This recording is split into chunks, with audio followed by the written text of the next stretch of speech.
Friends, festival season అనేది రానే వస్తుంది. అయితే ఈ ఫెస్టివల్ సీజన్‌లో అమెజాన్ ఇంకా ఫ్లిప్‌కార్ట్ వంటి ప్లాట్‌ఫార్మ్స్ అనేది ఆఫర్స్ అనేది అనౌన్స్ చేశారు. అయితే ఈ ఆఫర్స్ అనేది మొబైల్స్, ఇంకా టీవీస్, ఇంకా హోమ్ గ్యాడ్జెట్స్ మీద ఈ ఆఫర్స్ అనేది ప్రొవైడ్ చేస్తున్నారు. అయితే ఫ్లిప్‌కార్ట్ విషయానికొస్తే వీళ్ళు మనకి సెప్టెంబర్ 27 నుంచి బిగ్ బిలియన్ డే సేల్స్ అనేది స్టార్ట్ చేస్తున్నారు. అయితే ఈ ఆఫర్స్‌లో వీళ్ళు మనకి ఐఫోన్ 16 ఇంకా గెలాక్సీ S24 అల్ట్రా ఇంకా వన్ ప్లస్ 3 బడ్స్ పైన ఆఫర్స్ అనేది ప్రొవైడ్ చేస్తున్నారు.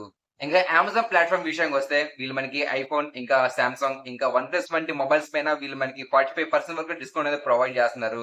ఇంకా వీళ్ళు మనకి ఫ్లైట్ టికెట్స్ మీద 65% వరకు డిస్కౌంట్ అనేది వస్తుంది. ఇంకా ఎస్‌బీఐ క్రెడిట్ డెబిట్స్ కార్డ్‌పై వీళ్ళు మనకి 10% వరకు డిస్కౌంట్ అనేది ప్రొవైడ్ చేస్తున్నారు. ఇంకా అమెజాన్ పే వాలెట్ పైన వీళ్ళు మనకి రూ. 100 వరకు క్యాష్ బ్యాక్ వచ్చిద్ది. ఇంకా ఎవరైతే ప్రైమ్ సబ్స్క్రిప్షన్ ఉంటుందో వాళ్ళకి ఈ సేల్స్ అనేది 24 అవర్స్ కంటే ముందుగానే యాక్సెస్ లభిస్తుంది. అయితే ఈ 2 ప్లాట్‌ఫార్మ్స్ మీద ఏది ప్రిఫర్ చేయాలంటే ఫ్లిప్‌కార్ట్‌లో చూసుకుంటే వీళ్ళు మనకి ఐఫోన్ 16 ఇంకా సామ్‌సంగ్ గెలాక్సీ S24 మొబైల్స్ మీద ఎక్కువ ఫోకస్ చేశారు. ఇంక అమెజాన్ విషయానికొస్తే వీళ్ళు మనకి హోమ్ గ్యాడ్జెట్స్ ఇంకా ఫ్లైట్